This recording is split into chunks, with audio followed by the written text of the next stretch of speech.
retrouvons, comme nous le faisons régulièrement, à Rome, Lou Besmond de Senneville, qui est le correspondant permanent du journal La Croix au Vatican. Lou, bonjour. Alors, la dernière fois, nous nous sommes quittés. Il y avait une mission un peu secrète, dont on ne comprenait pas bien les tenants et aboutissants pour l'Ukraine. Depuis, on sait que c'est le cardinal Zuppi qui a été chargé de cette mission. Que pouvez-vous nous en dire ? Alors effectivement, le pape a confié personnellement une mission au cardinal italien Matteo Zuppi, qui est à la fois une figure du mouvement Sant'Egidio et en même temps le président de la conférence des évêques italiens, aussi l'archevêque de Bologne, pour aller à la fois à Kiev et à Moscou, donc en Ukraine et en Russie, une mission pour rechercher des voies de paix, pas forcément une mission de médiation, parce que le pape est bien conscient que parler de médiation aujourd'hui, c'est un peu compliqué, surtout de son point de vue. Et donc, effectivement, Matteo Zuppi s'est rendu quelques jours en Ukraine. Il devrait, ces jours-ci, se rendre à Moscou. C'est la deuxième étape de son voyage. En Ukraine, il a rencontré le président ukrainien, Zelensky, il a rencontré des responsables religieux. Euh, Effectivement, l'idée est de pouvoir ouvrir des zones de dialogue. Le Vatican a été assez discret sur cette mission. Elle nourrit un certain nombre de tensions entre la secrétaire d'État le cardinal Zuppi lui-même, parce que c'est plutôt une mission de diplomate. Et en l'occurrence, le cardinal Zuppi, bien même s'il a été notamment médiateur au Mozambique avec Sant'Egidio dans les années 90, bien il ne fait pas partie officiellement de la diplomatie vaticane, donc tout ça n'est pas sans provoquer quelques tensions. Des tensions, des rumeurs, alors c'est aussi un peu le cas autour du voyage prochain du pape à Marseille en septembre. Comment voit-on cela du côté du Vatican ? Écoutez, pour l'instant, c'est pas beaucoup vu parce que le voyage n'est toujours pas officiellement annoncé. Alors, ça veut pas dire que ça va pas se faire, mais ça veut dire que le temps du Vatican n'est pas forcément le temps du reste du monde.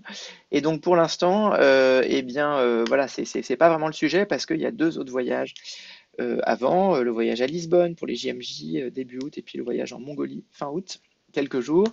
Donc voilà, Marseille, ça va venir après. Alors évidemment, il y a déjà des équipes de précurseurs qui se sont rendues sur place, 9 personnes, début mai, qui ont eu une série de réunions à Marseille avec le cardinal Aveline, et puis qui ont été au Vélodrome pour pouvoir voir comment les choses allaient s'organiser pour la messe. Alors un sujet en pleine actualité papale et une fois de plus avec ce pape plein de paradoxes puisque le pape François a écrit une lettre apostolique dans laquelle lui, jésuite, réhabilite l'auteur français Blaise Pascal dont un des combats a été justement contre les jésuites. Quelle drôle d'affaire!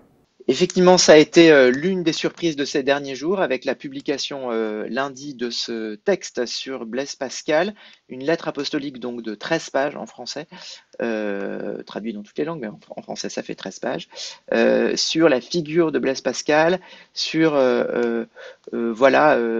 avec des thèmes sur la foi et la raison, avec des thèmes aussi sur un Blaise Pascal source d'inspiration, si on peut dire, dans à la fois son cheminement intellectuel et son engagement dans le monde.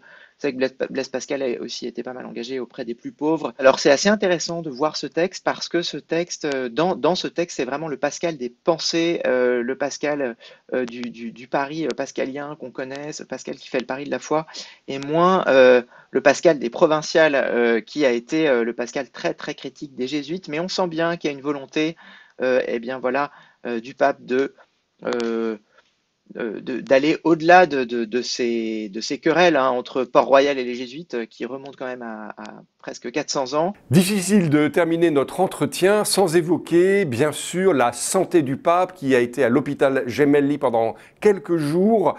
Comment est-ce que quand on est journaliste, vaticaniste, on vit cela de l'intérieur ?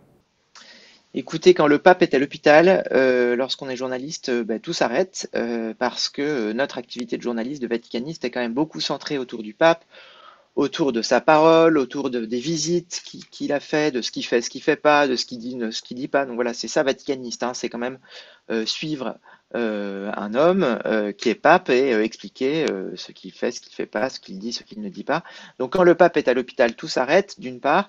Et puis voilà, c'est un pape de 86 ans et donc évidemment dès qu'un pape est à l'hôpital, dès qu'un pape est malade, mais ça c'est quand même, ça fait c'est c'est dans l'ADN de cette fonction, eh bien tout de suite bruissent les rumeurs de conclave qui ne s'arrêtent vraiment jamais tout à fait au Vatican, mais en tout cas elles se renforcent lorsqu'un pape entre, en l'occurrence ici à l'hôpital Gemelli. Vous savez que dans cet hôpital romain, le 10e étage a un département, une sorte de petit appartement privé pour le pape depuis Jean-Paul II.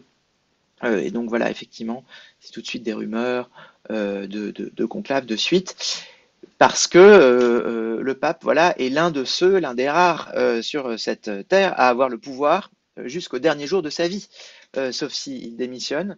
Voilà, mais pour l'instant, c'est plutôt une exception. Et donc, effectivement, la question de la santé du pape, c'est aussi évidemment poser la question de la suite, de la succession. Donc tout ça colore aussi l'hospitalisation d'un pape. Ce qu'on peut noter, c'est que cette fois, la communication vaticane, surtout poussée par les médecins en réalité, a fait un changement à 180 degrés et donc a décidé de communiquer très largement sur l'état de santé du pape, notamment parce qu'au mois d'avril, eh bien, la communication avait quand même été entachée d'un certain nombre de contre-vérités. Et donc, voilà, les médecins ont conseillé au pape, qui l'a accepté, semble-t-il, eh bien, de changer de stratégie sur la communication, ce qui, de notre point de vue de journaliste, mais je pense du point de vue aussi des fidèles et de l'information en général, est plutôt une chose heureuse. Lou Besmond de Senneville, merci beaucoup, correspondant permanent du journal La Croix au Vatican. Lou Besmond de Senneville nous rejoint régulièrement sur nos réseaux et nous l'en remercions. À bientôt.